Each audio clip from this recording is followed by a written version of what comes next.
When protection became fragile, it was built to prevent collapse, to absorb shock, to stand firm when everything else failed.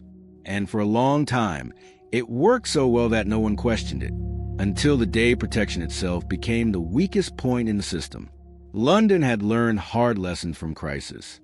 Safeguards multiplied, guarantees expanded, backstops were reinforced again and again. The city promised itself that no failure would be allowed to spread unchecked. Stability would be defended at all costs. Each crisis added new layers of protection, and each layer was justified by the memory of what had gone wrong before. The result was a system that accumulated defenses without ever retiring them, building protection upon protection until the weight of safety itself became a structural concern. To understand why this mattered, we must return to a moment when protection stopped being a last resort and became an expectation. Participants no longer prepared for loss.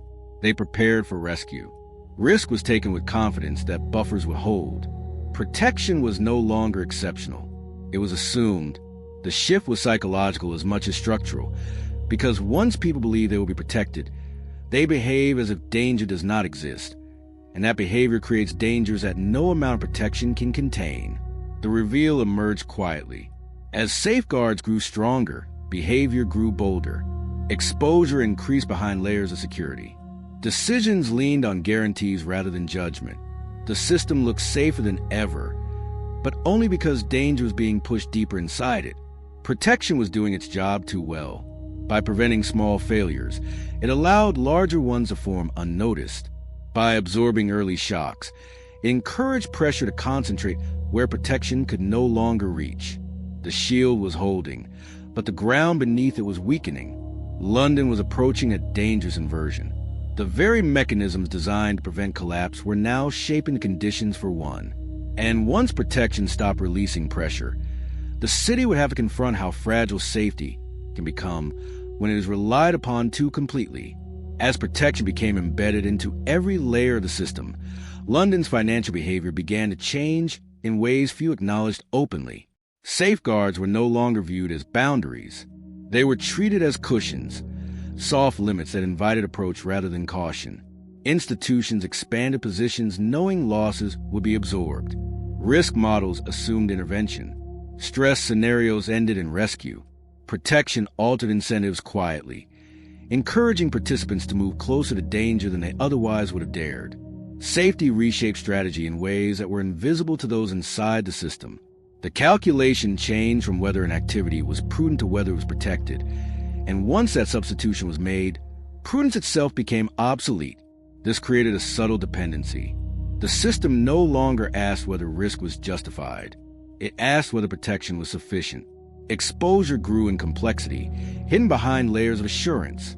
What could not fail individually began threatening the system collectively. The danger intensified when protections overlapped.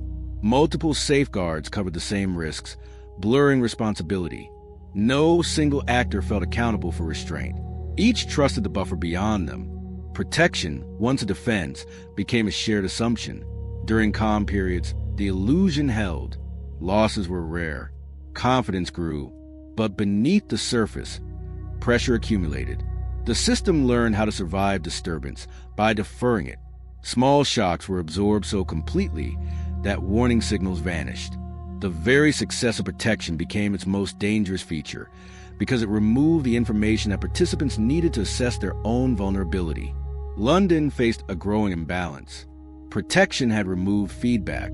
Without feedback, learning stopped. Without learning, risk drifted unchecked. The city was safer in appearance, but weaker in reality. The realization was slow and uncomfortable. A system designed to catch failure had begun inviting it, and the more protection expanded, the more fragile the whole structure became. London was now approaching the moment when protection itself would be tested, not by collapse, but by the strain of everything it had prevented from failing earlier. The strain revealed itself when protection was triggered everywhere at once. A disruption spread across multiple layers of the system, activating safeguards designed to operate independently. What had once been redundancy now became congestion. The buffers held, but they strained together. Institutions expected protection to isolate failure. Instead, it synchronized response. Losses that should have been absorbed locally were transmitted upward through shared guarantees. Interventions overlapped, amplifying pressure rather than containing it. The safety net tightened instead of flexing. Confidence faltered as participants realized protection was no longer selective. If everyone was covered, then everyone was exposed to the same weakness. The system had removed variation in outcomes, and variation was what once prevented collapse from spreading. Markets reacted sharply, not to losses, but to the realization that protection had limits. Capital withdrew preemptively. Positions unwound defensively. The same mechanisms meant to reassure now triggered fear. Safety had become a single point of failure. The conflict intensified as institutions debated response. Strengthen protection further and risk total dependence. Pull back and risk immediate shock. Every option carried danger. The city had optimized for rescue, but not for restraint. Public trust thinned. Protection looked less like security and more like illusion.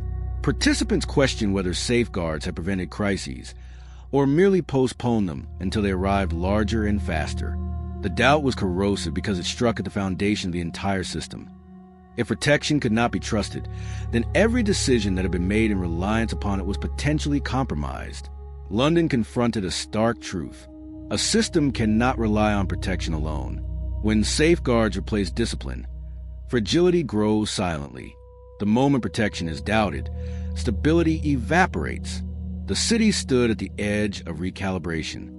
Either protection would be redesigned to restore feedback, or would collapse under the weight of what had been shielding for too long. The resolution came through restraint rather than reinforcement. London accepted that protection could not replace responsibility. Safeguards would remain, but they would no longer be unconditional. Protection was redesigned to absorb shock without erasing consequence. Limits were introduced. Coverage became partial instead of total. Losses were allowed to surface early and locally, restoring signals the system had suppressed. Protection stopped being a promise of rescue and returned to its original role, a last line of defense. This shift changed behavior quickly. Participants recalibrated exposure. Risk was priced more honestly. Confidence became earned again, not assumed.